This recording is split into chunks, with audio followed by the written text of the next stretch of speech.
क्या हाल है दोस्तों, कैसे हैं? मैं हूं बिलाल और हम सीख रहे हैं नेक्स्ट.जेएस।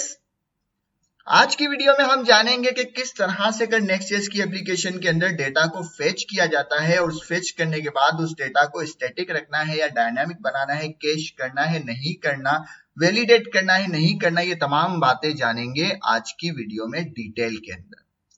अगर मैं जरा सा स्क्रॉल डाउन करूं तो यहाँ पे हमें बताने के भाई इसको किस तरह से कर डेटा को फेच किया जाता है और फेच करने के बाद किस तरह से कर इसको इंटीग्रेट किया जाता है। तो ये सारा कोड है, आप कॉपी पेस्ट करके इसको ट्राई भी कर सकते हैं, लेकिन हम अपनी वर्डिंग और अपनी एपीआई से इसको समझेंगे।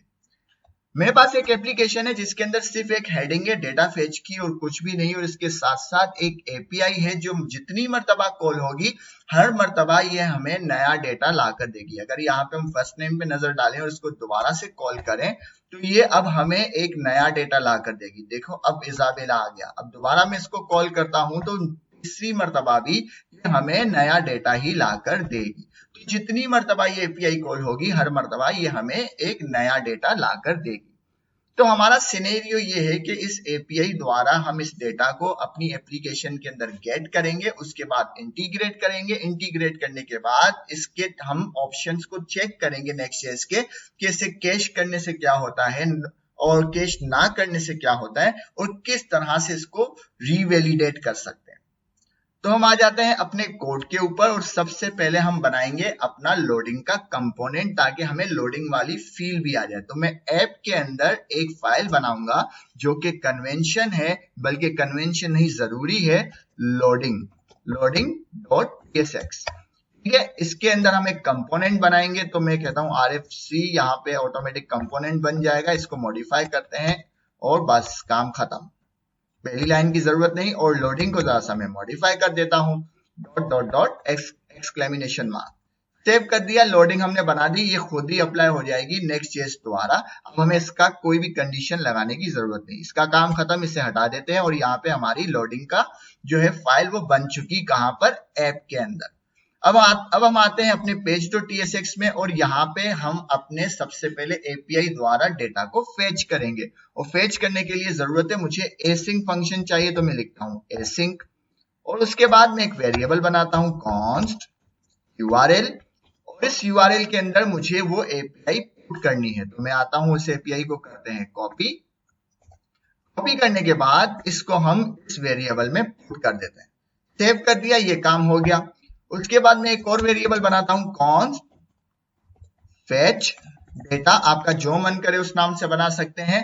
और उसके बाद कहते हैं await, इंतजार करो, fetch जब तक के फेच से कर कोई रिस्पॉन्स ना आ जाए। और फेच के अंदर हमें पास करनी है एक यूआरएल, ये हमें सजेशन के अंदर भी आ रहा है तो इसके अंदर हम यूआरएल पास कर देते हैं, सेव कर देते हैं।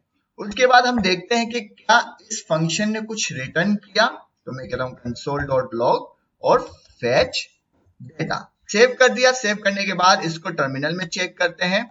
यहाँ पे अगर हम बिल्कुल स्क्रॉल डाउन करें तो हमें डेटा तो मिल रहा है, मगर वो रीडेबल नहीं है। अगर हम इस एपीआई का डेटा चेक करें तो ये डेटा तो रीडेबल है, मतलब फेच ने कुछ रिटर्न तो किया है, एरर रिटर्न नहीं किया, कुछ डेटा रिटर्न किया है, बट वो रीडेबल नहीं है। तो हमें तो रीडेबल डेटा चाहिए। तो हम क्या करेंगे, अपने कोड के अंदर आएंगे और इसको कहेंगे भाई एक और वेरिएबल बनाओ रिस्पॉन्स के नाम से और अवेट, इंतजार करो, fetch data dot JSON. Jason क्या करेगा, इसको रीडेबल बनाएगा और ऑब्जेक्ट की फॉर्म में ले आएगा। भाई ठीक है, इंतजार करो जब तक के फेच डेटा के अंदर जितना भी डेटा है वो एक ऑब्जेक्ट की फॉर्म में ना आ जाए, तब तक इंतजार करो। और उसके बाद हमें रिस्पॉन्स को console.log के अंदर बताओ कि भाई रिस्पॉन्स के अंदर क्या चीज आ रही है। तो मैंने सेव कर दिया। सेव करने के बाद अगर हम देखें, यहाँ पे स्क्रॉल डाउन करें तो अब हमारा डेटा हो गया रीडेबल, हमें एक ऑब्जेक्ट मिल गया।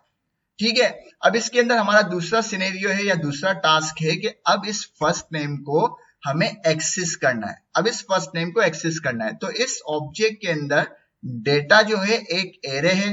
डेटा क्या है, एक एरे है। तो पहले हम डेटा तक पहुंचते हैं।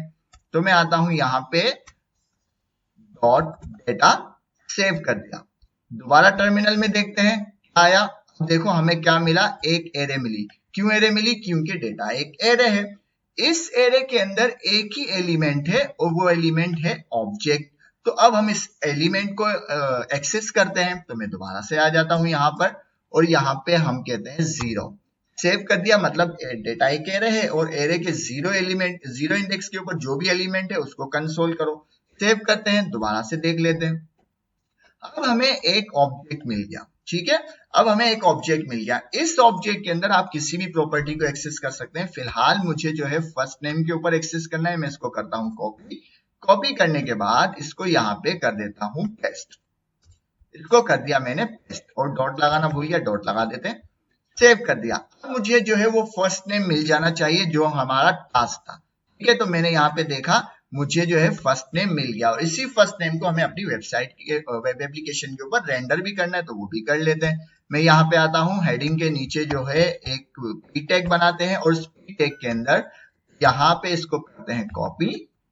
कॉपी करने के बाद यहाँ पे हम लगाएंगे कर्ली ब्रैकेट और पेस्ट कर देंगे, सेव कर देंगे और चेक करेंगे क्या हमें जो है एक्सेस मिला, हमारा नेम मिला। बिल्कुल हमें हमारा नेम मिल गया। कितना ज्यादा आसान था, हमने एक एपीआई द्वारा डेटा को फेच किया, फेच करने के बाद इंटीग्रेशन की डेटा की मतलब उसके डेटा को अपने एप्लीकेशन के अंदर रेंडर कर दिया। बाय डिफॉल्ट नेक्स्ट.जेएस जो डेटा रेंडर करता है वो स्टैटिक होता है। अगर मैं इसको रिफ्रेश करूं तो ये डेटा चेंज नहीं होगा। क्यों नहीं होगा? क्योंकि नेक्स्ट.जेएस बाय डिफॉल्ट डेटा को स्टैटिक पेज के अंदर रखता है, तो वो चेंज नहीं होगा, वो वन टाइम ही कॉल होगा। जबकि हमारी एपीआई की खासियत क्या है कि जितनी मर्तबा इसको कॉल करेंगे हर मर्तबा वो एक नया डेटा लेकर आ रही होगी। अब लेकिन यहाँ पे देखें तो ये डेटा है स्टैटिक, बाय डिफॉल्ट स्टैटिक होता है। यहां तक भी बात समझ में आ गई। अब मेरा सिनेरियो ये है कि मुझे डेटा को स्टैटिक नहीं रखना, मुझे इसे डायनामिक बनाना है कि जितनी मर्तबा इस पेज के ऊपर कोई जाए तो उसको नया डेटा मिले, वो स्टैटिक ना हो, डायनामिक हो। तो ठीक है, वो कहता है कि आप फेच के अंदर एक और पैरामीटर पास करें, वो पैरामीटर होगा एक ऑब्जेक्ट, ठीक है। वो पैरामीटर एक ऑब्जेक्ट होगा, इसकी एक प्रॉपर्टी है कैश, और उस कैश के अंदर जो वैल्यू है उसको जरा सा देख लें। डिफॉल्ट क्या है? डिफॉल्ट वही स्टैटिक रेंडरिंग है कि भाई आपको वन टाइम ये एपीआई कॉल हुई, डेटा आ गया पेज के ऊपर और तयशुदा हो गया, छप गया कि भाई वन टाइम कॉल हो गया, डेटा आ गया। अब हम इसे चेंज नहीं करेंगे उस वक्त तक जब तक कि इस एप्लीकेशन की दोबारा बिल्ड ना बन जाए। अगर मैं इस डिफॉल्ट को ले लूं या फिर नो फोर्स डिफॉल्ट तो भी हमने देख लिया, हम इसको करते हैं सजेशन में फोर्स कैशे। डिफॉल्ट और फोर्स कैशे एक ही चीज है, by default force cache he apply है। अगर मैं सेव करूं और देखें तो अभी भी डेटा हमारा स्टैटिकली ही है उस वक्त तक जब तक कि हमारी दोबारा से बिल्ड ना बन जाए। तो हम एक काम करते हैं, दोबारा बिल्ड बनाते हैं। इसको मैंने रोक दिया, ठीक है। दोबारा से बिल्ड बनेगी, दोबारा से डेटा फेच होगा, नया डेटा आएगा और ये चेंज हो जाएगा। मैंने इसको अब अगर रिफ्रेश करूं तो अब डेटा चेंज हो जाएगा क्योंकि दोबारा से बिल्ड बनी और दोबारा से पेज बना, ठीक है। यहाँ पे देखो फेच हुआ और डेटा चेंज हो गया। अब इसे मैं रिफ्रेश करूं तो ये दोबारा स्टैटिक हो गया, तो वन टाइम चेंज होगा, ठीक है। उसके बाद नहीं होगा, लेकिन हमें यहाँ पे डायनामिक चाहिए, हमें यहाँ पे डेटा को कैश करना है बट डायनामिक चाहिए। तो इसको मैं मिटाता हूं और यहाँ पे आ जाते हैं नो कैश। नो कैश के ऊपर क्या सिनेरियो है? नेक्स्ट कहता है कि मैं जो है आपके डेटा को कैशे में ले जाऊंगा। नो कैश में भी कैशे में ले जाएगा डेटा, कैश करेगा डेटा, स्टोर करेगा डेटा, कैश के अंदर रखेगा डेटा। उस वक्त तक रखेगा जब तक कि उसे कोई नया डेटा ना मिल जाए। अगर सेम डेटा उसे इसी एपीआई से मिल रहा है तो वो चेंज नहीं करेगा। अगर हर मर्तबा उसको डेटा नया मिलेगा तो वो चेंज करेगा। सेव करते हैं, इसको देख लेते हैं। यहाँ पे अब मैं रिफ्रेश करूं तो लोडिंग आई, नया डेटा आ गया। दोबारा रिफ्रेश करूं, लोडिंग हुआ, नया डेटा आ गया। दोबारा रिफ्रेश करूं, लोड हुआ, नया डेटा। क्योंकि हर मर्तबा उसको नया डेटा मिल रहा है, कैश भी हो रहा है, लेकिन चूंकि हमारी एपीआई की खासियत ये है कि हर मर्तबा वो नया डेटा देती है, तो इस वजह से कर वो कैश वाले जो पुराना डेटा है उसको हटा देता है, उसकी जगह नया डेटा ले आता है। ये बात भी समझ में आ गई। उसके बाद मैं क्या चाहता हूं कि भाई कैश के अंदर मुझे डेटा सेव करना ही नहीं है, कैश के अंदर मुझे डेटा सेव करना ही नहीं है। हर मर्तबा जब भी ये पेज कॉल होगा, जब भी एपीआई कॉल होगी, चाहे पुराना डेटा वापस आए लेकिन मुझे डेटा नया ही चाहिए। चाहे वो पुराना हो, सेम डेटा हो, लेकिन मुझे नया चाहिए। उसने कहा कोई प्रॉब्लम नहीं, आप हमारा ऑप्शन यूज करें, नो स्टोर, इसमें जो है वो डेटा कैश होने की गुंजाइश खत्म। हर मर्तबा नया डेटा आएगा, चाहे वो सेम डेटा ही क्यों ना हो। अगर मैं इसको रिफ्रेश करता हूं, लोडिंग नया डेटा, लोडिंग नया डेटा, लोडिंग नया डेटा, तो इसको कहते हैं डायनामिकली डेटा हैंडल हो रहा है। मतलब अब ये पेज हो गया डायनामिक पेज। पहले स्टैटिक था, बाय डिफॉल्ट स्टैटिक था, अब ये डायनामिक हो गया। नो कैशे के ऊपर भी डायनामिक हो गया और नो स्टोर के ऊपर भी डायनामिक हो गया। यहां तक भी बात समझ में आ गई। अब एक और सिनेरियो है। सिनेरियो ये है, हम इसको पहले स्टैटिक करते हैं और सिनेरियो समझते हैं। मैंने इसको मिटा दिया, सेव किया, हमारा पेज स्टैटिक हो गया, हमारा पेज स्टैटिक हो गया। अब देखो रिफ्रेश करने पे ये चेंज नहीं हो रहा। सिनेरियो ये है कि भाई मुझे पेज तो स्टैटिक चाहिए, डेटा वन टाइम कॉल हो जाए, स्टैटिक हो, क्योंकि मेरा जो डेटा है वो हफ्तों के अंदर मुश्किल से चेंज होता है, हफ्तों के अंदर, ठीक है, बमुश्किल हफ्तों के अंदर चेंज होता है। तो जब मेरा डेटा चेंज हो ना, तब ही ये बदले, तब ही ये रेंडर हो नया डेटा, वरना मेरा पेज स्टैटिक ही रहना चाहिए। तो इसमें वो क्या कहता है नेक्स्ट.जेएस कि आप आ जाए, हमारे पास ये ऑप्शन भी है, यहाँ पे कॉमा लगाएं, कॉमा लगाने के बाद दोबारा एक ऑब्जेक्ट पास करें, उस ऑब्जेक्ट में आप नेक्स्ट की प्रॉपर्टी है, वो नेक्स्ट भी एक ऑब्जेक्ट है, और इसके अंदर एक प्रॉपर्टी है रीवैलिडेट। रीवैलिडेट का क्या मतलब है कि आप जो है इसको रीवैलिडेट करें, चेक करें, अगर इसके अंदर कुछ तब्दीली है, इस डेटा में कुछ तब्दीली है, तो वो अप्लाई कर दें, वो ले आए, पुराना डेटा मिटा दें, नया डेटा अप्लाई कर दें। तो रीवैलिडेट का मतलब है कि उसको वैलिडेट करते रहें, किस वक्त, हर 3 सेकंड में। यहाँ पे हमें से ड्यूरेशन देनी पड़ेगी कि भाई रीवैलिडेट में कर दूंगा, लेकिन मैं कितनी ड्यूरेशन में चेक करूं। मैं कह रहा हूं हर 3 सेकंड बाद इस एपीआई को चेक करें, अगर ये एपीआई के अंदर पुराना डेटा है तो रीवैलिडेट करने की जरूरत नहीं, अगर इस एपीआई के अंदर नया डेटा है तो इसको जो है नए वाले डेटा को रेंडर कर दो, पुराने डेटा को हटा दो। तो अगर हमने सेव करते हैं और इसे देखें कि क्या होता है, दोबारा में आ गया, यहां पे मैंने किया से रिफ्रेश किया, देखो डेटा चेंज नहीं हो रहा।